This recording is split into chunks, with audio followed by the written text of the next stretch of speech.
झारखंड में पहले मरहले के लिए वोटिंग आज 7 बजे से 3 बजे तक चलेगी वोटिंग।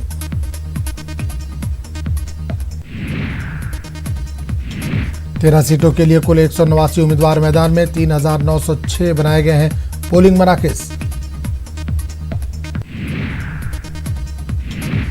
पहले मरहले में कई दिग्गजों की किस्मत का होगा फैसला। कई साबिक वजीरों के साथ रियासती कांग्रेस सदर की किस्मत भी होगी तय। पुरअमन और मुनसिफाना चुनाव के लिए सिक्योरिटी के पुख्ता इंतजाम। इंतजामिया ने की लोगों से अपील, बेखौफ होकर करें वोट।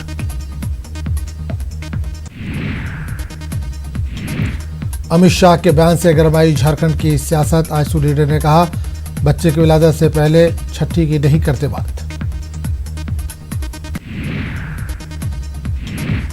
महाराष्ट्र में उद्धव ठाकरे की सरकार असेंबली में पेश करेगी एतमाद का वोट।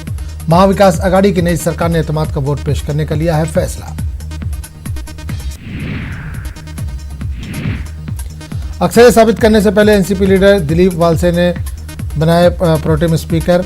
आज स्पीकर का खुसूसी इजलास किया गया है तलब। महाराष्ट्र में नई हुकूमत के तश्कील के साथ ही 5% मुस्लिम रिजर्वेशन का मुतालबा तेज। शरद पवार से मुलाकात के बाद उद्धव ठाकरे के सामने उठाया जाएगा मामला। एनसीपी लीडर मजीद मेमन की यकीन दहानी। आज से 2 रोजा दौरे पर कानपुर आएंगे सदर जमहूरिया रामनाथ कोविंद। मुख्तलिफ प्रोग्रामों में करेंगे शिरकत। सिक्योरिटी के कड़े बंदोबस्त।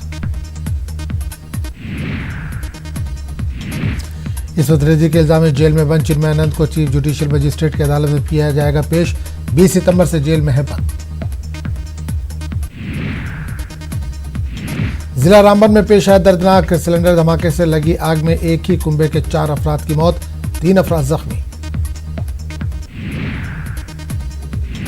घर में सिलेंडर गैस के लीक होने के बाद लगी थी आग। मुकामी लोगों ने फायर सर्विस पर देर से आने का लगाया इल्जाम। अवाम ने किया सख्त नाराजगी का इजहार।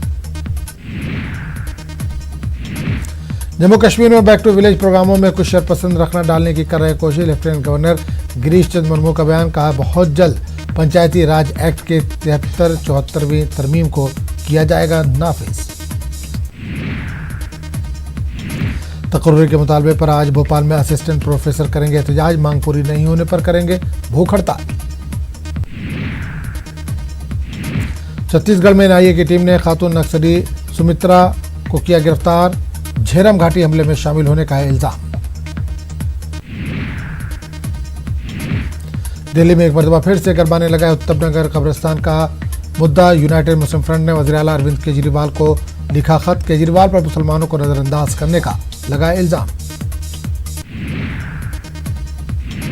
एफआईआर से उर्दू और फारसी के अल्फाज हटाए जाने का मामला। गोपी चंद नारंग का बयान, अदालत जबान को नहीं कर सकती तय। कहा, दूसरी जबानों से लिए हुए अल्फाज गुलदस्ते के मारे। कैमूर के मोहनिया में तशद्दुद के बाद दफा 144 नाफिज। हालात कशीदा मगर काबू में। एहतियाती तौर पर इंटरनेट सर्विस बंद। 18 मुल्ज़िमीन गिरफ्तार।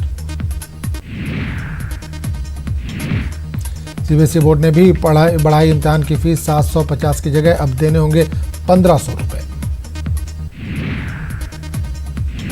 रवा माली साल के दूसरे सहमाही में हिंदुस्तान के शरह नमू पहुंचे 4.5%। पिछली सहमाही में जीडीपी रही थी 5%। तेलंगाना में बल्दी इंतखाबात की रुकावटें दूर। नया नोटिफिकेशन जारी करने की हाईकोर्ट ने दी हिदायत। हैदराबाद के शमशाबाद में खातून की जली हुई लाश बरामद। अभी तक नहीं हो सकी है शिनाख्त। ग्रेटर नोएडा में 2 नौजवानों का गोली मारकर कत्ल। आपसी रंजिश में झगड़े के बाद की गई थी फायरिंग। जयपुर में रात को पुलिस ने नशे के खिलाफ की कार्रवाई। कई जगहों पर की छापेमारी। 40 से ज्यादा लोगों को किया गिरफ्तार। उत्तर प्रदेश के हापुड़ में धागा फैक्ट्री में लगी आग। लाखों का सामान जलकर हुआ खाक।